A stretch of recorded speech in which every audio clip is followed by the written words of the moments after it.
Okay, MrMostDaysOff. Now we're ready for the TeePublic ad.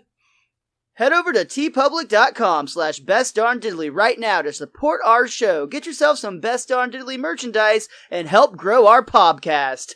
I messed up there. Can I get another take? Okay, just a second. Out of the way, amateur. Hey, it's Krusty. Go to tpublic.com/bestdarndiddly. Hey, it's Krusty. Go to patreon.com/bestdarndiddly. Go to popthreads.com and save 15% with the discount code Simpsons. Hey, it's Krusty. Go to bestdarndiddly.com to get all your podcast needs from the greatest show on earth. Learn from a professional, kid.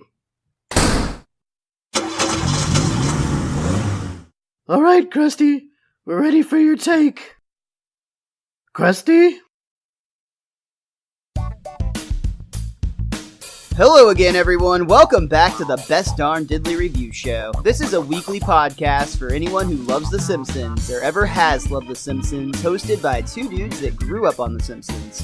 My name is Miles, better known as MrMostDaysOff, and today we are on strike. That's right, folks. It is officially over. We have our demands, and we will not talk a second longer about The Simpsons until they are met. Best Darn Diddly Disbands. B is for raise. Or we're just going to talk about a really great Simpsons episode that caught me off guard, to be completely honest. I know we're going to talk more about that, but first, joining me as always, your co-host with the most, Richie the WizKid. How you doing today, Rich? Miles, would you claim that this episode is a classic episode? I actually would, but I did not remember it at all from the title of it. Like, it completely caught me off guard, but the PTA Disbands is the title, and I actually have some fun facts about that from the commentary, but of course, we'll get to that eventually. I'm not gonna lie, I had to throw away like the first page of my notes eventually because I kept making notes about how come Skinner and Edna don't allude to like talking about this when they go home together, and then I thought, wait a minute, they're not together yet. That episode's just been on TV recently, like, and I had to verify that fact, and I go, oh yeah, we're still like 2 seasons away from that, so like it completely fucked with my brain the first time, and I had to go back and rewatch a lot of the scenes. But it's still fine. I got plenty of notes. We got plenty to talk about, so I guess I should throw it back to you, the man, the myth, the Malk. It is Miles. My bones are so brittle, but I drink so much. Malk? See, that right there, there are so many just meme-worthy moments from this episode that alone, I feel like, puts it into classic category. I don't know if you, the way you said that during your intro, I wasn't sure if you agreed or disagreed that you would call it a classic episode or not. I was just making fun of the fact that most of the time we start an episode, you're like another classic episode. Well, they're all classic so far, sir. Prove me wrong. By being old, yeah, I guess you could say they're classic, but that's in the same style that classical music is classic. Which it is. Okay, so that further proves my point. I get it on both levels. Whatever. Does that mean some terrible movie like Plan 9 from Outer Space is classic, or Evil Bong is classic? Well, one of those is definitely a classic. Oh, Evie, my homegirl. You're not even dignifying that with a response. Nope. I understand. I'm just thinking about the sharks that bite people's hands. Yeah, I bet you are. All right, pervert. We got a wholesome, family-friendly episode to talk about today. The PTA Disbands, which originally aired on April 16th, 1995. The chalkboard gag on this one is Bart writing, "I do not have power of attorney over first graders." And we do get a repeat couch gag, but it's one of my favorites. The MC Escher Simpsons house, where they all run on impossible angles, on impossible staircases, but still all end up in their familiar position on the Simpsons family couch in the living room watching television. A classic on a classic art piece. That's the word of the day. I guess classic is today's theme, WizKid? I don't know. Or we're just trying to get it all out of our system so we don't have to say it again for a few seasons. Purge it. All right.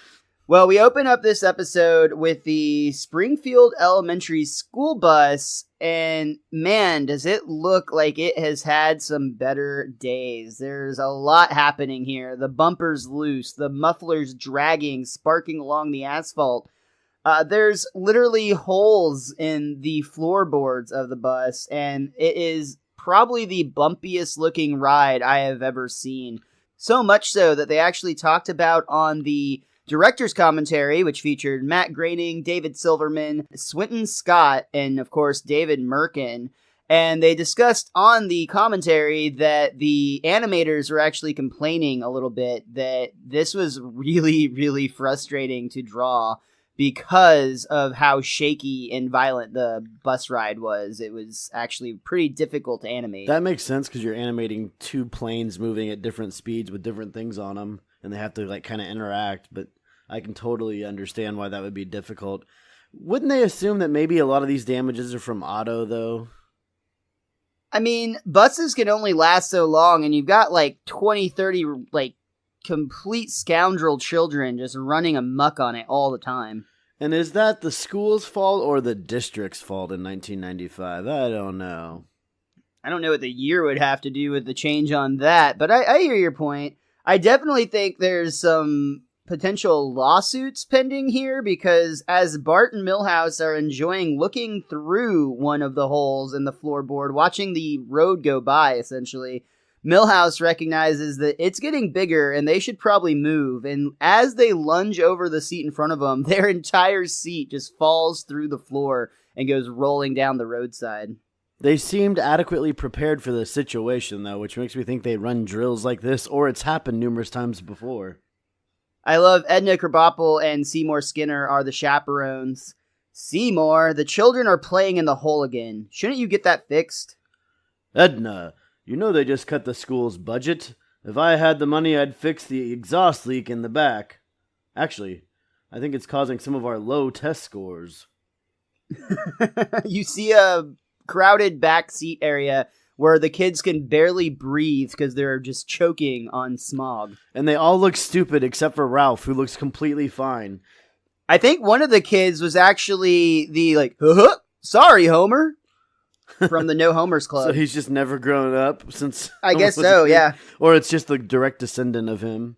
But yeah, Ralph isn't even phased, dude. He's just sitting there smiling the whole time. I think it's probably taken permanent effect on Ralph at this point, is my guess. I think he's got a bit of the Fry brainwaves where certain things just don't affect him. Well, the bus is approaching the Fort Springfield Civil War site, and Skinner announces it's time to begin braking procedure. So we see the kids taking off their jackets and holding them out the windows like a parachute to help the bus safely clatter into a stop. It was a full half mile away, too, where they had to start the braking procedures.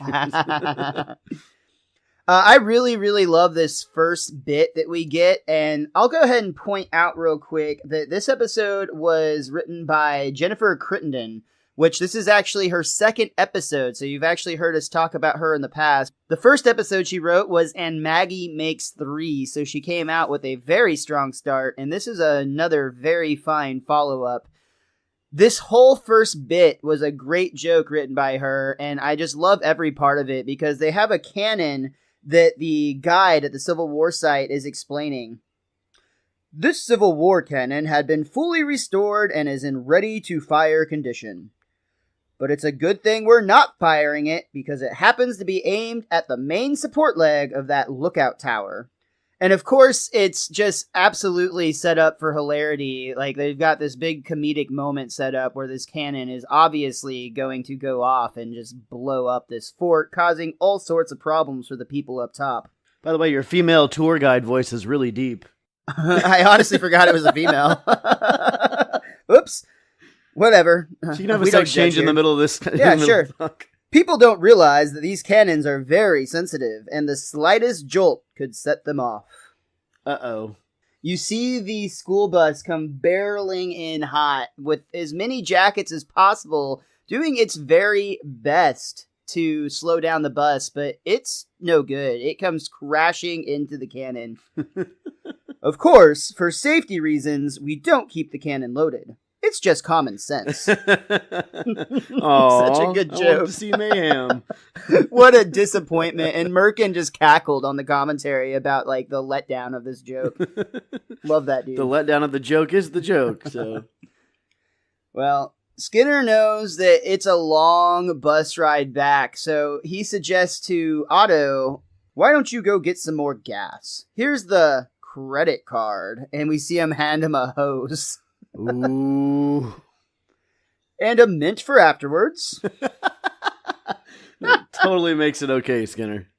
Well, Skinner is up for some disappointment at the now owned by the Disney, Diznee Corporation, because there's no longer a free exhibit here. It now costs $5 per student, Rich.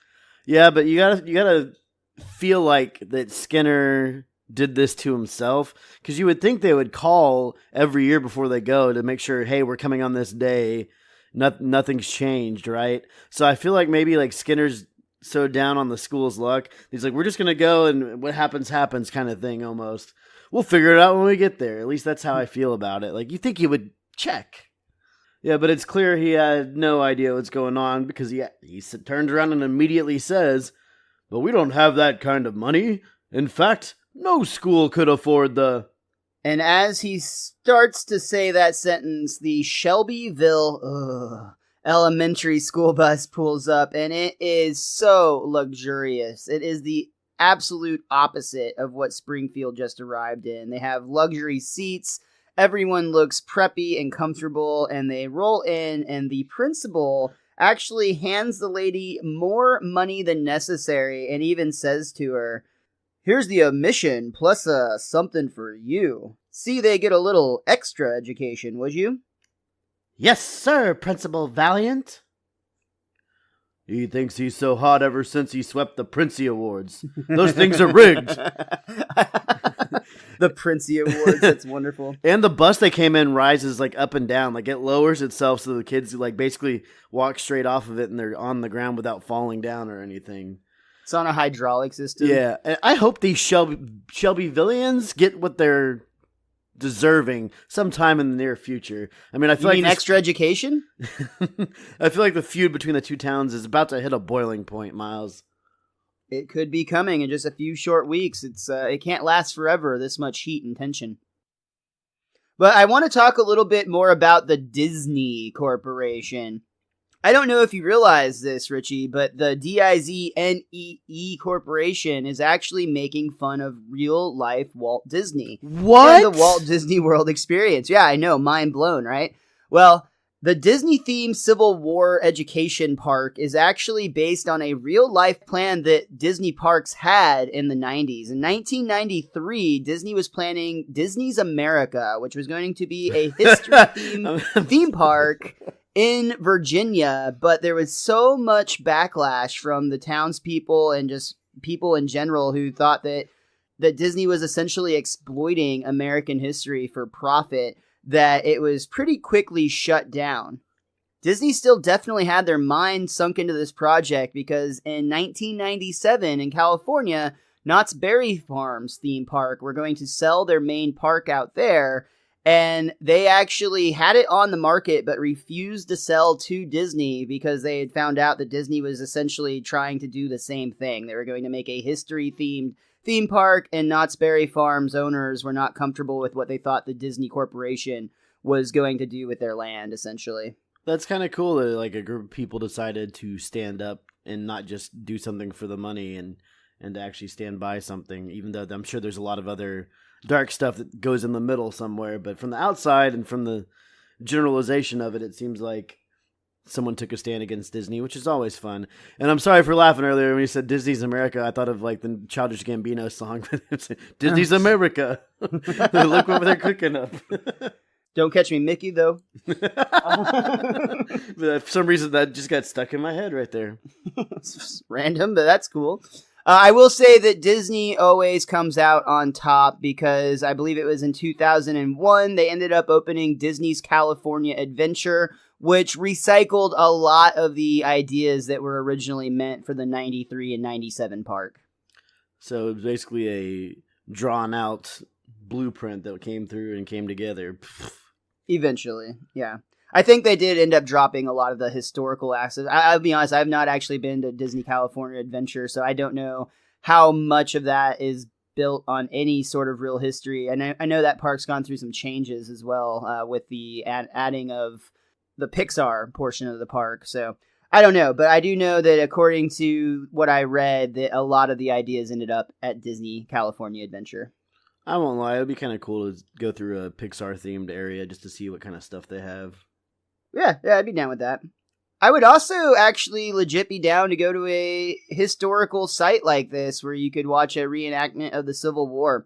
And that's exactly what we see. And we get really good view of what's happening and a guide telling us that on May 21st, 1864, the men of the 9th Bearded Infantry were sunning and fluffing their beards in the sun. Suddenly, enemy troops crested that hill over there.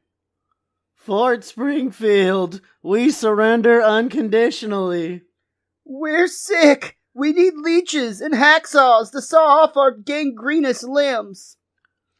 But the Springfield Brigade was too brave to accept the surrender. Come on, boys. These white flags are no match for our muskets. And the Springfielders heroically slaughtered their enemies as they prayed for mercy. Oh my gosh. I love how into it the kids are. They're all like screaming and cheering and just so happy to see all of this historical battle.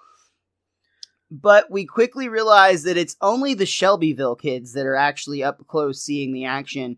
Bart is peeking over the fence with a pair of binoculars, and he's still struggling to see. The only soldiers he can make out are the fat ones. All right, children, switch. And that's when one of the pretend soldiers in the reenactment notices the kids peering over the fence. Hey, they're trying to learn for free. Get 'em! Use your phony guns as clubs. Run, children! And the kids take off. Otto actually They're on them super fast, too. They really are. Otto actually kind of spits out some gasoline that we clearly see him siphoning, and I love his line here. I shouldn't have eaten the mint first. Honestly, that's not a bad tactic, though, I think, because of the gas. Well, I forgot. Is it supposed to be tasteless? I don't remember. I've never drank gas before. I'm pretty sure gas is not going to be tasteless. But if you do the mint first, that might take away a lot of that nasty taste that you're going to get when you're siphoning. So it's not necessarily a bad idea. I see where Otto's head was at there, and he wanted some candy. We'll go to our listeners. If you're a listener that also occasionally siphons gas, let us know what that's like. And what are you selling your gas for? So, the kids have all made it on the bus, and Otto is rolling away. But Wait! But there's one student who was left behind, and poor, chunky Ooter just cannot move those little pig's legs fast enough to catch the bus. Man, Ooter's been in very few episodes, but something terrible always happens to him. Yeah, I know. I guess they could go back later, and maybe it could be Ooterbraten Day at the cafeteria again. Or maybe some guys watching The Simpsons and about to create a show called South Park are like, we should kill a character in every episode, the same character. All joking aside, though, Edna Krabappel is seriously getting fed up with this school board and the school system, and she's pretty fed up with Skinner himself. Well, Seymour, because of your penny pinching, we're coming back from a field trip with the fewest children yet. God bless the man who invented permission slips. Mwah. This is arguably, I don't think it's my favorite line in the show because we have a lot more coming, but this line made me laugh so hard. The Edna one made me laugh, where she's like the fewest children yet, which means they always have a debacle that happens. They always lose at least one, right? Yeah, they lost Bart last time we saw him on a field trip. He got turned into a box. Well, Bart and Lisa are both back at school, and there's a little bit of a mix-up with their lunches, because Bart takes Lisa's lunch to her and said, I got a note that I don't think was from me. It says, I'm very proud of you, love, Mom. Oh, yeah, I didn't think this was for me. And Lisa says, be good, for the love of God, please be good. Good parenting. Good parenting. But again, Edna Krabappel still just not happy with the current work situation. Seymour, the teachers are fed up. You have to start putting money back into the school. You've cut back on everything. Salaries, supplies, the food. She takes a bite of her lunch. I don't care what you say. I can taste the newspaper. Shredded newspapers add much needed roughage and essential inks. Besides, you didn't notice the old gym mats.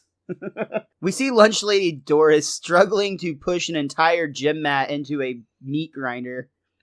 There's very little meat in these gym mats. Oh, that implies there is some. Oh. Our demands are reasonable. By ignoring them, you're selling out these children's future. Oh, come on, Edna. We both know these children have no future. They're in the middle of the cafeteria and all of the students are within earshot, so they all immediately stare at Skinner. Prove me wrong, kids. Prove me wrong. Lisa is actually very upset by this argument. She senses bad things coming, and she actually says, I've never seen them fight like that, Bart. I'm worried that all this posturing and saber rattling could lead to a teacher's strike. Strike, eh? And this is actually where I guess the main plot of this episode is born in this moment. And there's a great joke we already referenced. But as Bart is kind of schemingly saying strike, he actually cracks his knuckles. But they clearly start to hurt him quite a bit. Ouch! My bones are so brittle. But I always drink plenty of milk. And this, just one silly little joke right here where the Springfield Elementary is clearly buying off-brand milk, or not even really milk. But this has become Almond an internet milk. meme on its own. It's constantly tweeted out all the time. Anytime it's used a lot when people get injured in like various sporting events. They talk about how like, oops, he must have not been drinking his milk. I just think it's hilarious that this tiny little joke lives on so strongly on the age of the internet. That is really, really funny, but it's a great moment there. What I wanted to point out is, I don't know if you noticed, but in the cafeteria when Skinner and Krabappel were yelling at each other, we still have Allison sitting next to Lisa from Lisa's Rivals. So, oh, cool. I mean, we mentioned that you'll probably see her occasionally in the background, but that she never really talks again. But this is a great example of that. Yeah, it's the first time I've really noticed that she's still there, and if she's sitting next to Lisa, then they must still be friends somewhat. To some extent, at least, they tolerate each other, right? Yeah. Edna continues to make her case that she cannot teach, and none of the teachers can be expected to teach under these conditions. I mean, they have pointers so old, they're worn down to a nub. It still points, doesn't it? And the only books they have to teach with are the ones banned by other schools. Well, the kids have to learn about tech war sooner or later. So the books that are available on the Springfield Elementary School shelf are Tech War, Theory of Evolution, Sexus, 40 Years of Playboy, Steal This Book, Hop on Pop, and the Satanic Verses Junior Illustrated Edition. The Tech War joke specifically is actually a shot at William Shatner. That's a book that he wrote. And they talked on the commentary about how they've actually made fun of William Shatner a lot. And they worry that might be the reason he's never done the show. But Matt Groening did point out on the commentary that he did guest star in an episode of Futurama. Yes, he did. That's one of the best Futurama episodes, I feel like. It's a really good one, for sure. If our show ever gets that far, we'll get there eventually. And we have to jump 3000. series. When we're just heads in a jar talking into a microphone. Oh, put us out of our misery. Well, Bart is off to instigate, which is one of the things Bart does best. He took Lisa's worries of a teacher strike, and he's going to do everything he can to help that along. He approaches Mrs. Krabappel. I saw you two fighting. I'm worried there could be a strike and the school would shut down. Ha! I'm sure you'd really hate that. There's not going to be a strike, Bart. Yeah, Skinner says you wouldn't have the wontons to go through with it. Skinner said that? Well, I had to clean it up a little. And then we immediately cut to Skinner's office where Bart is still up to it. Basically, Krabappel said you'd give the teachers everything they want. She did? Yeah, she said you'd fold faster than Superman on laundry day. Which I love that line. That's a great joke, and actually, David Silverman, I believe it was, pointed that out as one of his favorite jokes in the episode. It always makes him laugh every time he hears it. We'll see about that. Simpson, I always thought you were sneaky and manipulative. Now I see you're really a very sensitive little boy. Thank you, sir. Aww. I love this, and this is one of the things about Bart that made him my hero when I was a kid. Like, I just love this type of crap that he can pull off and be so smooth. Isn't this Lisa's fault? Because she's the one that planted the idea in his head, and you never want to give Bart the blame. Yeah, you can just blame Lisa because she was worried about school being canceled. Totally fair. Yep. Speaking of totally fair, Edna declares, Seymour, you're being totally unfair, and the teachers won't stand for it. You don't have the guts to strike. You don't have the guts to take us all on.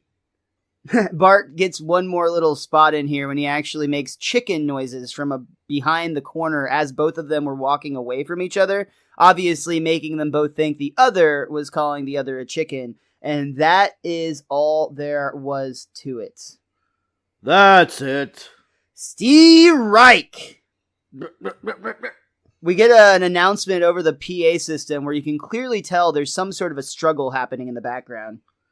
Attention. This is an emergency broadcast. All is well in the school. My authority as principal is total... Give me that. Attention, teachers. We're on strike. And Lisa's immediately worried, but I love Ralph here. We cut away from Miss Hoover and see Ralph quickly ask, Miss Hoover, are you on... Go home, children! She's actually yelling from her car through the window as she's driving out of the parking lot. A little too happy, I would say. Yeah, but totally Miss Hoover. One of the other casualties of this strike is we see a young girl holding on to rings, like gymnastics rings, hanging there and yelling out for help. Hello, Mrs. Pomerhorst. I'd like to get down now. She's just hanging there left for, I don't know, I guess till she falls. And we also see in the band room, Mr. Largo is long gone, but the kids are actually kind of happy about that because they're able to play the forbidden music. Ooh. And they bust into a rendition of Pop Goes the Weasel, of all things. Though they're quickly interrupted when Largo pops his head in just to declare, I heard that. I'll point out the Pop Goes the Weasel joke is actually explained by Merkin that it's just such a non-offensive song that there's no reason it should ever have been banned. So it's just this weird thing that the kids are so excited to play it. Though most people, admittedly, or a lot of people, he says, don't seem to really get that joke or think it's that funny. So it's often cut in syndication when it's played on reruns. I was going to say, I don't really remember that too much. I don't remember if it was in my FXX stream of it or not. I don't know, but I do know that does bring us to the end of our first act. We're going to go ahead and hear from some buddies of ours, but we'll be right back for Act 2 of the PTA Disbands after a quick break. Hi, I'm MrMostDaysOff. You might remember me from such podcasts as our review of Some Enchanted Evening and our season finale spectaculars. I brought a friend along with me today to talk to you about an exciting new product. Hi, everybody. Hi, Richie the WizKid. Miles, did you know that most people have no idea how to get a Best Darn Diddly t-shirt? You can get a t-shirt with a podcast logo on it? I had no idea. If you go to tpublic.com/bestdarndiddly, you'll find not only t-shirts, but also Best Darn Diddly hoodies, posters, mugs, and even phone and laptop cases. It's like they'll put their names on anything. And Miles, did you know that all the Best Darn Diddly products are also inflammable? Richie, that means they catch on fire. I had no idea. Help support the Best Darn Diddly Review Show by buying our stuff at tpublic.com/bestdarndiddly. And do try to stay away from open flames. Bye, everybody. Holy sidetracking, guys! The train just came off the tracks! Derailers! Be sure to follow the Derailers on Twitter at the Derailers! And make sure you subscribe to us on iTunes, Stitcher, and also on YouTube so you can catch the episode next week, folks! Same derailment time, same derailment channel. We kick off Act 2 with a tale of two Simpsons children as both Lisa and Bart arrive home, and they've got news. Bart declares, "Great news, Mom." Horrible news, Mom. "The school's on strike, maybe forever." "Oh, overload, pleasure, overload." And he's running up the stairs just completely ecstatic about his new daily situation. He lip locks with Santa's little helper first. Oh yeah, he actually kisses the dog and then runs up the stairs. But Lisa is not taking it as well. Luckily, I prepared for this, so I'm not too worried. She pulls out her strike preparedness kit from under the couch and turns on a tape recorder. We hear Miss Hoover actually on the tape. Sit up straight. Eyes forward. No talking. Is that gum? Is that gum? Is that gum? Yeah. Woo. Lisa is like addicted to structure, it would seem. Bart's already excited to get going, but as he's running out the door, Marge tells him, "Leave that crowbar here. You know I don't like you prying and jimmying." Milhouse, unfortunately, is not getting the same unprepared treatment that the Simpsons household provided, because when he gets home with the great news, the teachers are on. We heard. And we already hired a tutor. Well, looks like we'll be staying late today to make up for all the dilly-dallying. So, according to the commentary and IMD as well, the tutor is actually meant to look like Tony Randall, who is an actor that I mostly recognized as one of the members of the Odd Couple show. He was actually Felix Unger. And he's also been in a whole lot of other movies and is probably well known for better things than that. But that's the show that I watched that he was in. I think he's more well known as the wrong name Homer gives the trucker that he takes the job of after kills him in the steakhouse. Oh, good point, yeah. Tony Randall! But it's not Tony Randall. So we see that Milhouse is going to have it a little rougher than Bart. Bart is already out exploring his newfound freedom, and we see him playing with a megaphone at a construction site. "You, with the crane, spin around real fast!" And the crane operator, shrugs and then just starts spinning. And actually throws, a metal thing, something that is going to cause a lot of damage and at least property destruction, if not human damage. Well, we know in the future he's going to be a construction worker, a demolition expert, so, maybe this is where he's learning, This is where he's learning how to condense all of his energy. "Now you, dump 3 tons of sand onto that porta potty!" And again, the man operating the crane looks dumbfounded, but listens to the megaphone's instructions. I guess if it's coming from a megaphone, it must be the right thing to do, right? And that's when we actually see the foreman of the construction site walk up and snatch the megaphone from Bart, and he immediately starts yelling at his men. "Hey, can't you tell my voice from a 10-year-old kid's? Ay, caramba."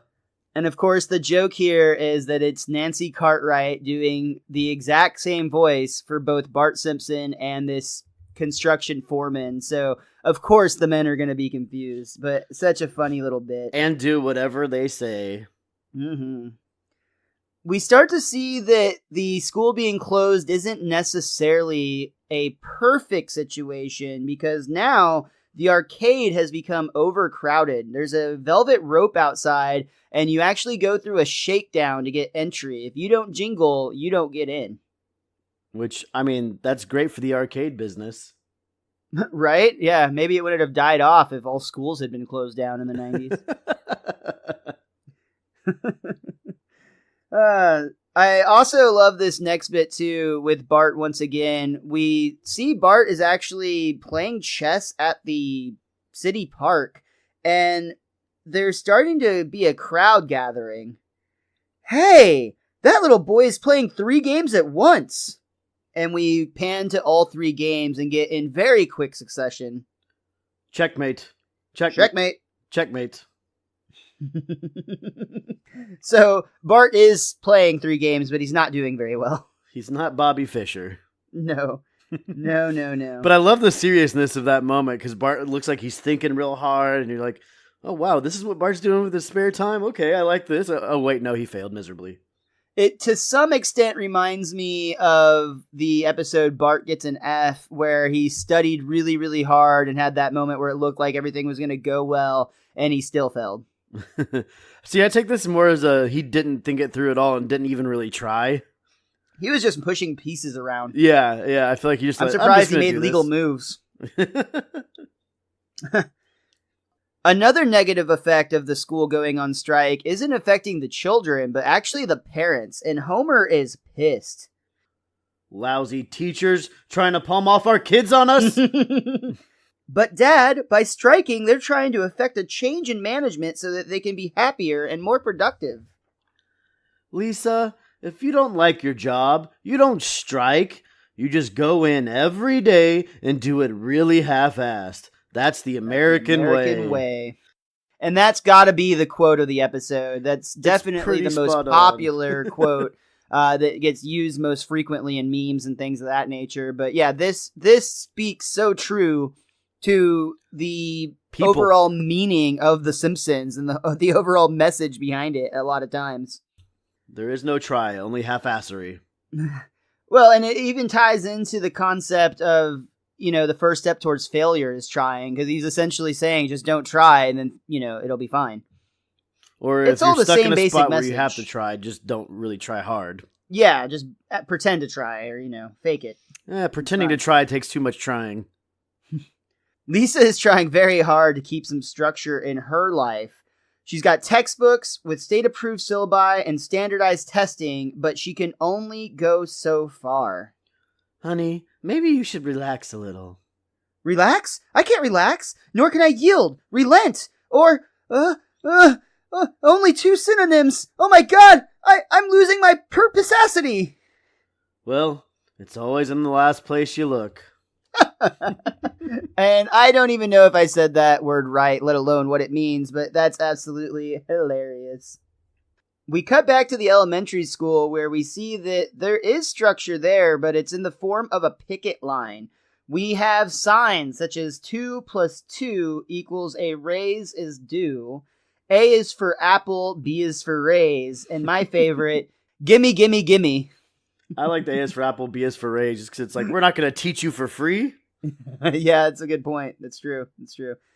Lisa crashes this picket line and tries to get Miss Hoover's attention. So, if we were in school this week, what do you think we'd be learning?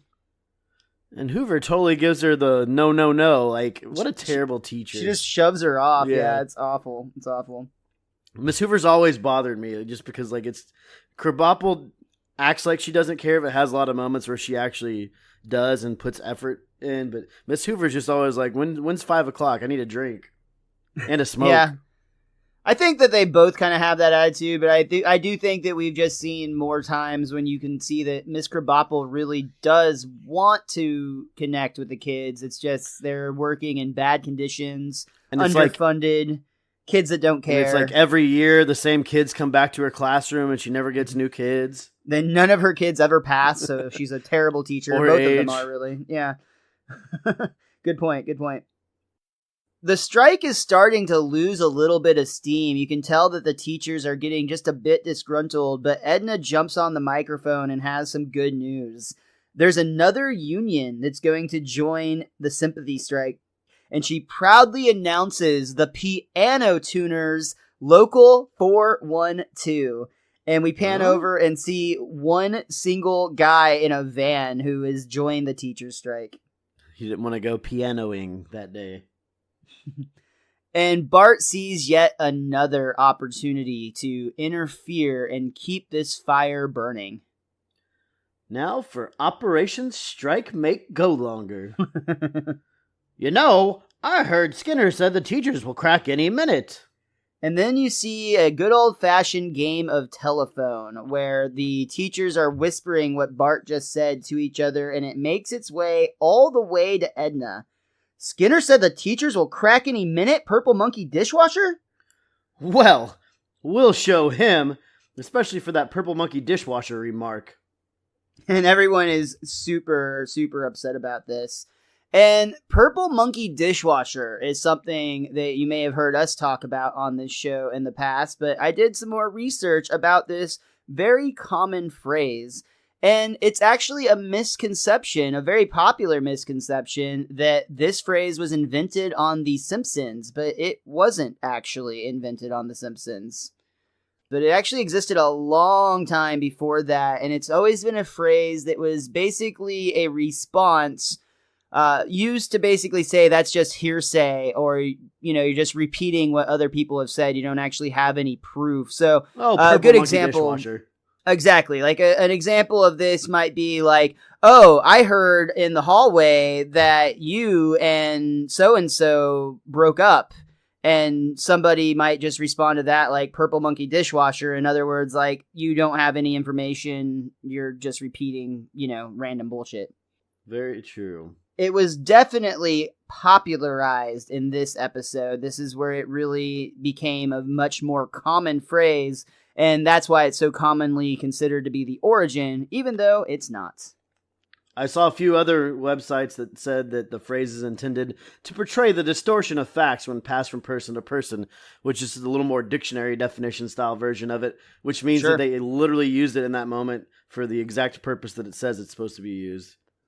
Well, thanks to the Evil Genius Beer Company in Pennsylvania, the Purple Monkey Dishwasher will live in infamy in another way, because it was actually the name of their beer that they released all the way back in 2014. It's a peanut butter and chocolate porter with a 6.7% alcohol by volume, and it's rated 3.78 out of 5 on Beer Advocate. I think if any fans want to send us some Purple Monkey Dishwasher, you go on right ahead. I would love, if you live anywhere, it does say on Beer Advocate that it is still currently available. I would assume that that's probably closer up to where the Evil Genius Beer Company is. So yeah, if you live in the northeast part of the United States, or anywhere where Evil Genius Purple Monkey Dishwasher is sold, please hit us up. We'd really love to try it, and we'd love if you could send us a couple of bottles. Or just drive it down yourself and come have one with us. Yeah, or come have a beer with us. That's also totally fine. You're more than welcome. Don't ask us to go up to you to have one, though. Unless you live somewhere really cool and you're paying for airfare. Well, speaking of paying for airfare... Oh, wait, never mind. I was trying to do a mild segue. Awesome job. Well done there. Well done there. I don't think you're going to get your 15 minutes of fame with segues, but... Milhouse is about to get his 15 minutes of a recess. Boom. That's how it's done. However, the recess assignment is chapter 3 through 7. Oh, poor Milhouse. Well, he's so excited, though. Yay, recess! And he actually goes sprinting outside just to immediately stop on the stoop and start diving right back into his studies. Milhouse, I found a hive of killer bees. You want to go throw rocks at it? Bart always has the best ideas, of course, but unfortunately for Milhouse, he's deeply immersed in the Teapot Dome scandal. Huh? However, it might be feasible in a fortnight. What? I can play in 2 weeks. Juh? For the second time in just a few short weeks, we see the softer side of Jimbo, as he's spending his time away from school watching TV, specifically soap operas with his mother, and he's actually having himself a bit of a cry. I just can't believe Stark would stoop to that right in the middle of Montana and Dakota's wedding. I don't know why, but I really enjoy seeing Jimbo's softer side. I think it's really funny when they do this. Well, look at the house he lives in with his mom. Fancy. Kind of bougie, if you ask me. It explains all the way he is, I think. He's just fighting against what he considers to be the power. It's raging against the machine, man. Whatever. One of those things that I never did as a child. So we also cut back to the arcade where apparently Dolph and Kearney had money, but something's happening that they just can't believe. All this free time, I never thought I'd get sick of Razor Fight 2, the slashing. I probably should stop. My doctor says I have the wrists of an 80-year-old. Hey, those arcade sticks will wear you out, man. They're no joke. I don't know, they're no Mario Party Shake It Up game. Well, the worst Mario Party one was back in the original one when you had to like spin the N64 joystick and That it was would actually Mario like Party cut 2. your... Well, the one that would like cut your palm. Yeah, Shy Guy Wound Up. That was Mario was Party rough, 2. man. That one broke my skin on me numerous times. Apparently, you could actually like write into Nintendo, and they would send you gloves as like a precaution because they realized that was like the cheapest answer to the problem. It's like, here's some gloves to play with, kids. And I'm sure a lot of those gloves got broken. Oh, I'm quite certain that's how babies are made. Oh. And the baby looked at me, and it winked at me. Baby looked at you. While the bullies at school are starting to get bored of their freedom, Bart is still having way too much wrecking havoc. He actually decides to take his pranking to the bank, and he calls out in the middle of the crowded lobby, "What do you mean the bank is out of money? Insolvent? You only have enough cash for the next 3 customers." And of course, this causes an absolute panic. Everyone turns into animals, demanding money and demanding an explanation. And I love this joke, too, because we get a Jimmy Stewart-like bank manager doing a parody of It's a Wonderful Life and actually showing what would have really happened, according to Dave Merkin. I don't have your money here. It's at Bill's house and Fred's house. Why do you have my money in your house, Fred?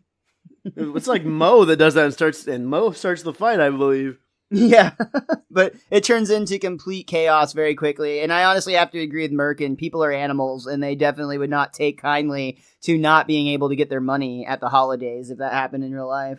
Oh, absolutely. The Simpsons, a reflection of society. So Lisa is starting to lose it more and more as we check in with her. She's seeking evaluation and grades. I'm good. Oh, and I'm so smart. Please grade me. Okay. Marge just breaks down and has to write an A on a sheet of paper and just arbitrarily give it to her. I think Lisa would be upset that she just got an A and not an A+, though. Yeah, she should have lost it even more. Marge is really concerned, though. That night in bed, she decides to talk to Homer. "I'm worried about the kids, homie. Lisa's becoming very obsessive. This morning I caught her trying to dissect her own raincoat." I know, and this perpetual motion machine she made today is a joke.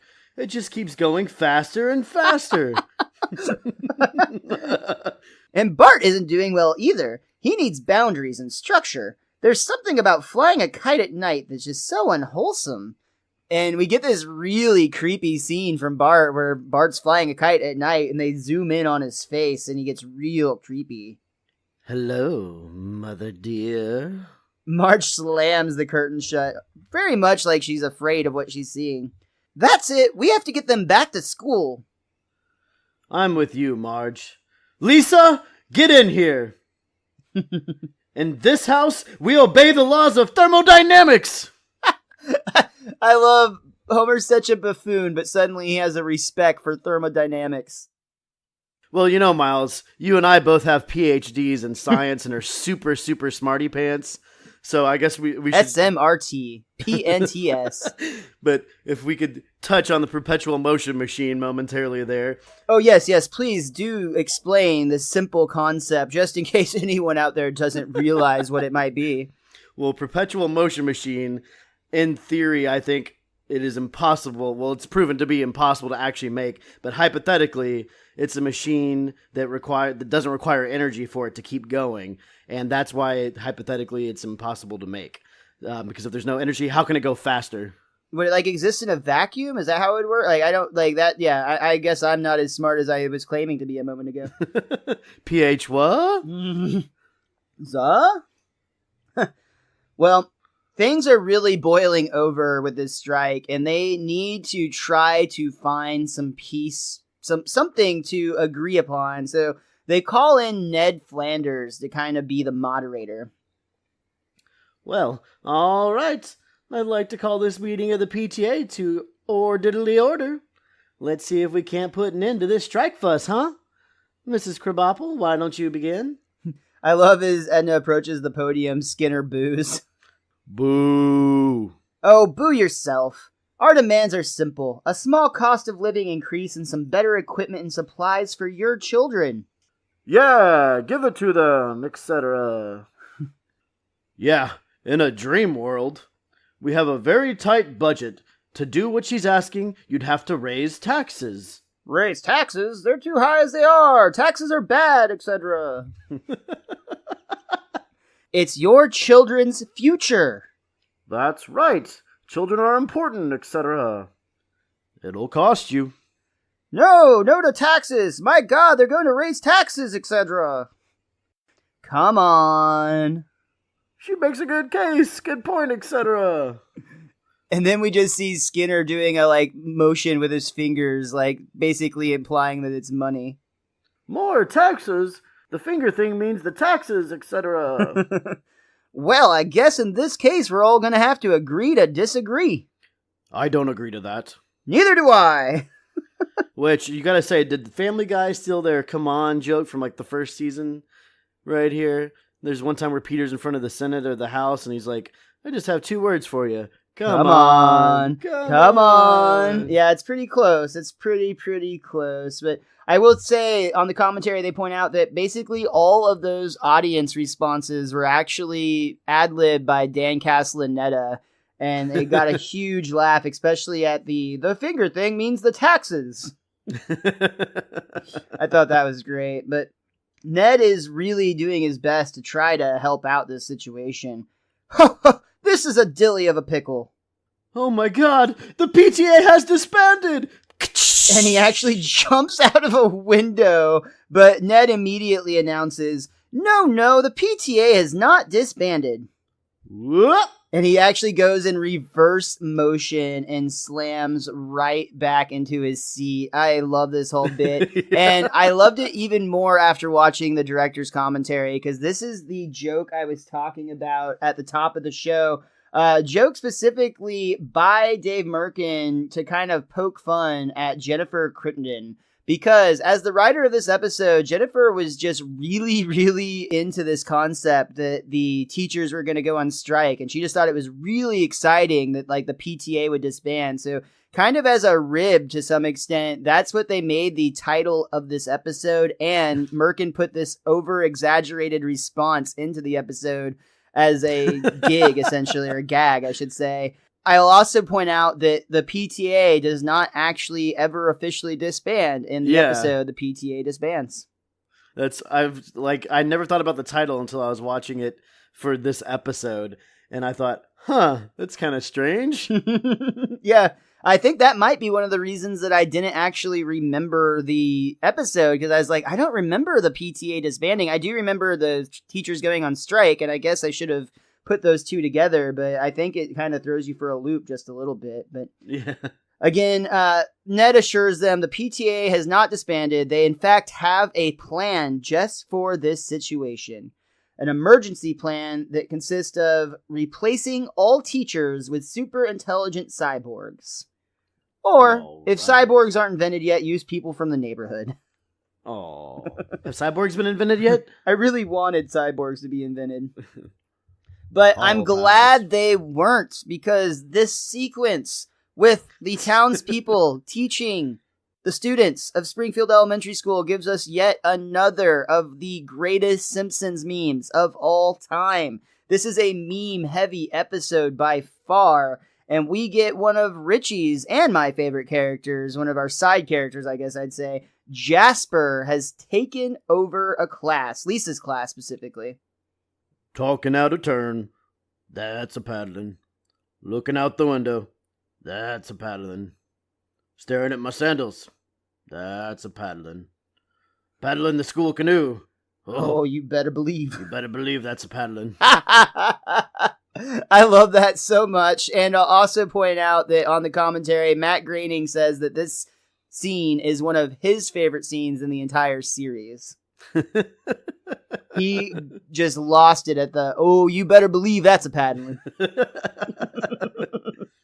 We also see Professor Frink has taken over, I believe it was the kindergarten class, and he's got one of those little push things that has the popper inside that makes all the balls fly all around the dome. I think everyone knows what I'm talking about to some extent. They use it as like a little lawnmower pretend, basically. Sure, yeah, whatever you want to call it. But Frink is doing his best to keep control and keep the education of these young minds flowing. So the compression, the expansion of the longitudinal waves cause the erratic oscillation. You can see it there, of the neighboring particles. Can I play with it? No, you can't play with it. You won't enjoy it on as many levels as I do. The Kellers, children. And I think Bart actually got probably the teacher that's going to have the most life experience, we'll say, that he could pass along to young minds. But first, it's Bartender Mo, but first he's going to have to get through the roll call. Okay, when I call your name, you say present or here. No, say present. Ahem. I need a bath. All right, settle down. I need a bath here. All right, fine. My butt reeks. Hey, what are you laughing at? What? Oh, I get it. It's my big ears, ain't it, kids? Isn't it? Well, children, I can't help that.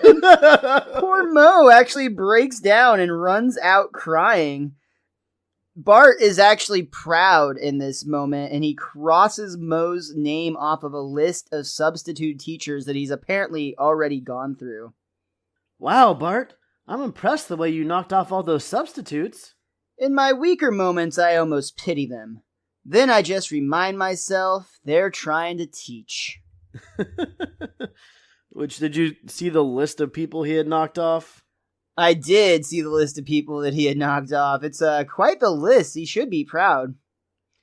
Well, there was one name on there that I don't recall because I feel like that was just one of those throw-in names there. The Gabe Kaplan. Sure. They had a couple of townspeople listed in there from Springfield, and then Gabe Kaplan, who I had to look up, I won't lie. And I've heard of Welcome Back, Kotter, but I've never watched Welcome Back, Kotter. And I know he was also an American comedian, so I felt like that was just them throwing in a little jab at a random person like they occasionally do. So Gabe Kaplan, in addition to that, is also a poker player.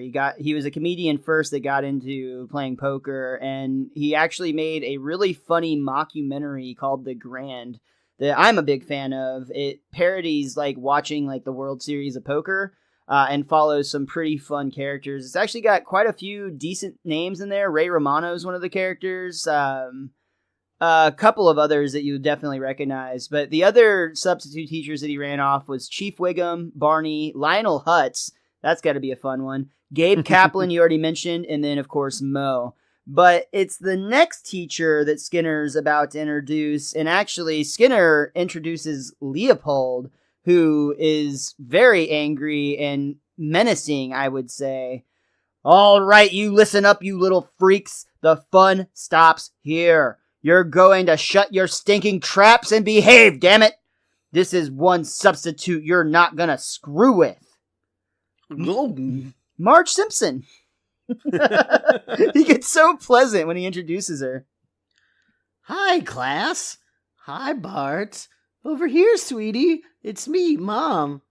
Hi, hey, hello. And Bart groans and tries to hide or sink into his desk as we fade to black and cut out of our second act. Before we cut away, I wanted to ask, how did they get Marge into the classroom so quickly? It's like they have these substitute teachers on standby in the hallway, and I had to rewatch the scene a couple times to make sure there wasn't a cutaway where it like went forward in time. But as soon as Mo goes out crying, Milhouse commends Bart, and then Skinner comes in the room. So I don't understand what Marge was doing, like hiding in the hallways. I don't know. I think it's just they needed her to be there, and it's a cartoon, so I didn't overthink that one too much. That's your excuse for everything when things don't work out. Sure. We'll go ahead and take that quick break now, and we'll be right back for the conclusion of the PTA Disbands. Hi, it's Mike Reese. I've been writing for The Simpsons for 30 years. I ran the show in seasons 3 and 4. I created The Critic. And now I've written a book. It's called Springfield Confidential, and it is the first insider's look at The Simpsons. It's filled with secrets, scandals, and tales of censorship and celebrities. It's a great book. It's like a Simpsons episode. It's fast, it's smart, and it's packed with hundreds of jokes, some of them funny. Please buy Springfield Confidential. You can order it now on Amazon.com. So far in this episode, Bart's shenanigans have been going so well, almost to a T, just as planned, but it seems that Bart may have found his kryptonite when it comes to his mother being his substitute teacher. And right off the bat, he's got to kind of break form from what I would expect he would have done with anybody else, because Milhouse reminds Bart they booby-trap the desk, and Bart flees. He flees to the front of the classroom and dives to knock out a single push pin that they had placed, a thumbtack essentially, that they had placed in the teacher's chair that would have stabbed Marge right in the ass had he not dove in the way and then pretended that he was just pulling the chair out for her, which of course gets him labeled a teacher's pet. And a mama's boy. I meant the other booby trap. And this time we see a giant log, as if they were in like a rainforest and like a, I don't know, pygmy tribe was setting Return of the traps for Jedi them. style Sure, log. yeah. And Marge has to dive out of the way, just inches from losing her life, but she's not even phased. Oh, kids have been doing that one since my day. Oh. When the Simpsons arrive home at dinner that night, they once again have contrasting views of how their day went. Bart says it was horrifying, while Lisa claims pointless. And now Marge, also returning from Springfield Elementary School, explains how exhausting it is, especially when children take 40 minutes to locate Canada on the map. Marge, anyone can miss Canada, all tucked away down there. Shout out to all of our Canadian friends who are all tucked away down there. Apparently Homer learned nothing while he was spinning that globe and laughing at Uruguay. Well, he learned about visiting Rand McNally. Lisa goes on to explain that her teacher's a nightmare. 3 kids got sick from inhaling his ointment fumes. He confiscated everything made of tin, and then he sent us home early because he got his beard caught in the pencil sharpener. And we see Abe doing his best to help his friend get unstuck. But unfortunately, it seems to just be getting worse and worse. Abe tries to crank the pencil sharpener, and it pulls Jasper's beard further into the contraption. I like how he's just like pausing, here, and keeps turning. He just keeps trying the same thing 3 times in a row until he finally is like, you're on your own. What if I did this? Turns it again. Lisa's just upset because there's no way she's going to get into an Ivy school now. At this rate, I probably won't even get into Vassar. I've had just about enough of your Vassar bashing, young lady. Which, Homer's on point in this episode, man. Like, a couple times he's got his knowledge level up there. Homer is on point, but to be honest, I was not familiar with what Vassar was. I assumed it was a school, and I was right. It's Vassar College that was founded in 1861. It's a highly selective, coeducational, independent, residential liberal arts college. Get her, Homer. Bart goes on to explain that it's really weird having his mom on his turf, and he tries to use the example to Marge. How would you feel if I started mopping the floor? I'd be thrilled. You can start right now. And that totally backfires on Bart. And I'm going to keep teaching your class. Like it or lump it. Well, then I guess I'll just have to get into the crawl space again. This is such a random joke. But I've always I loved love this it so joke. much. Bart scampers off, very rodent-like, and Marge just declares, I hate it when he gets in there, and she starts pounding the wall with a broom, which, what is that gonna do? I wonder if that's where the third dimension lies. Yeah, right behind the bookshelf. Good point. That's, I think, next season. Yeah. The next day at school, Bart's hiding behind a tree, and he's trying to get his mom's attention, and he explains, Mom, I need $1. Ever since you started teaching here, kids have been taking my lunch money, and I need that money for candy. So true. That's what we used to do with our lunch money in school. Diet Cokes for me. Cokes and candy, for sure. Here you go, precious. Now go off with your friends. And she literally pushes him into Jimbo, Dolph, and Nelson, who immediately start using this to ridicule him even more. Here you go, precious. And they start beating the crap out of him, honestly. They really pound him a lot. Why isn't my mom stopping this? We created a diversion. That's a very nice jig, Kearney. Now, isn't dancing much more fun than bullying? Yeah. So Bart has now hit his end. He literally cannot survive this strike any longer. It's physically killing him. I can't take this anymore, Milhouse. I've got to get the real teachers back. Bart, you'll never get Krabappel and Skinner together again. They're like two positively charged ions. Wait, that's it. With your book smarts and my ability to exploit people with book smarts, we can figure out a clever plan to get them back together. And we jump. Genius. Again, this episode so demonstrates exactly what I loved about Bart as a kid. So my hero when I was like 11. So manipulative and teaching that to an 11 or 12-year-old. Yes, super useful information. And we cut to a later scene where Bart is telling Edna that there's a surprise party in Principal Skinner's office. Meanwhile, Skinner's being told to go to his own office, even though that's highly irregular. Highly irregular, but all right. And of course, Edna and Skinner get shoved into Skinner's office together, where they're locked in and told that they're going to be in there until they start negotiating. Which, how long have they had the ability to padlock people in Skinner's office? Because I feel like that prank might have been done thousands of times before at that point.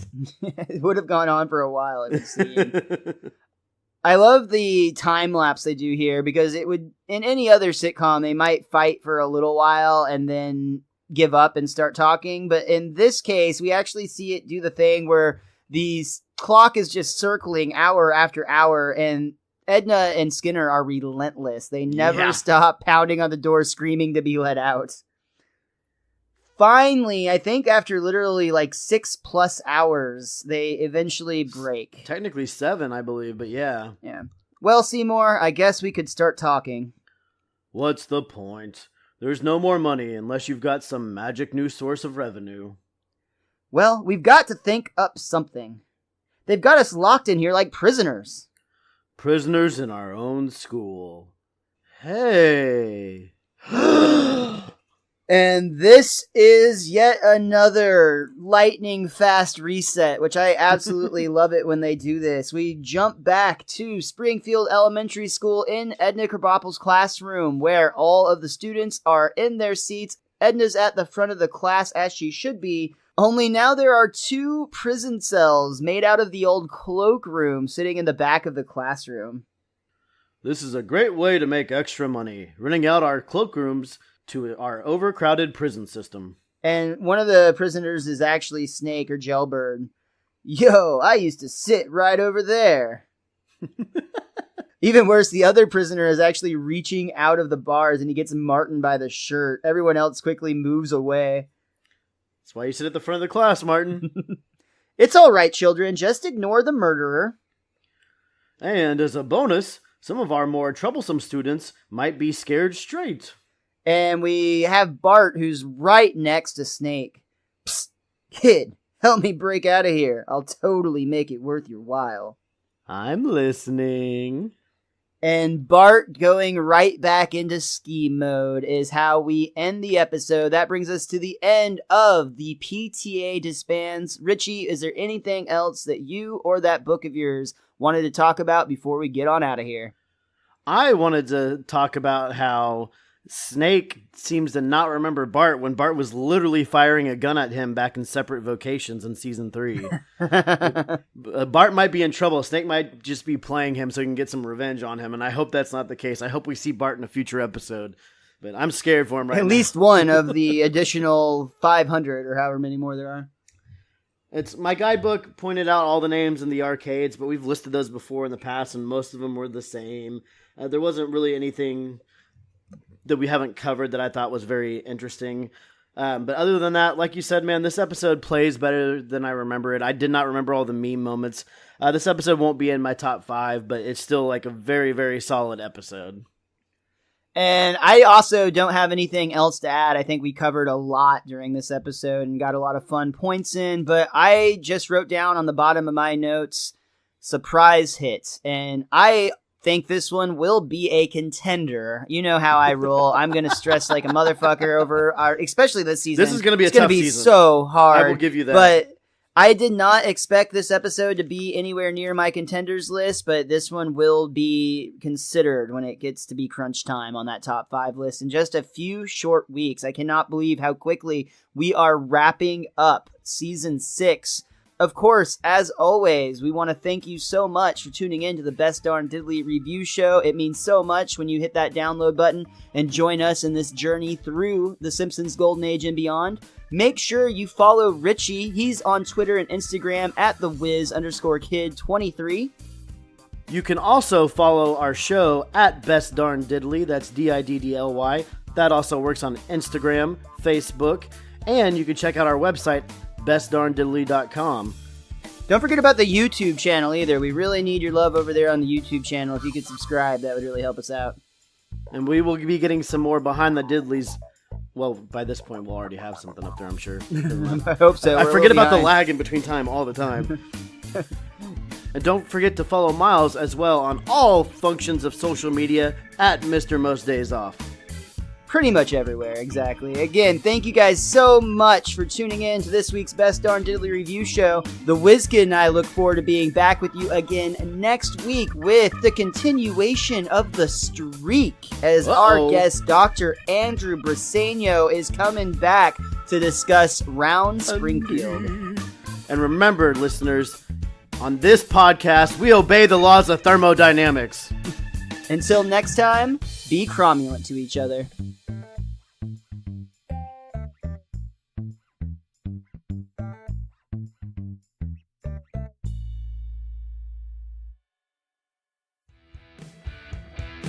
Rising from the depths of a state called Michigan, 2 inebriated dorks prepare their plan for intergalactic domination. Mixing their extensive knowledge of geek culture with their insatiable thirst for alcohol, these 2 man-children bring you a show like you've never heard before. They will tell you tales from faraway lands and have you questioning their taste in beer. But make no mistake, friend, for the best coverage of your favorite comics, films, and TV shows, there's no better source for you to get your fix. So listen up, strap in, and prepare yourself as Jake and Tom conquer the world.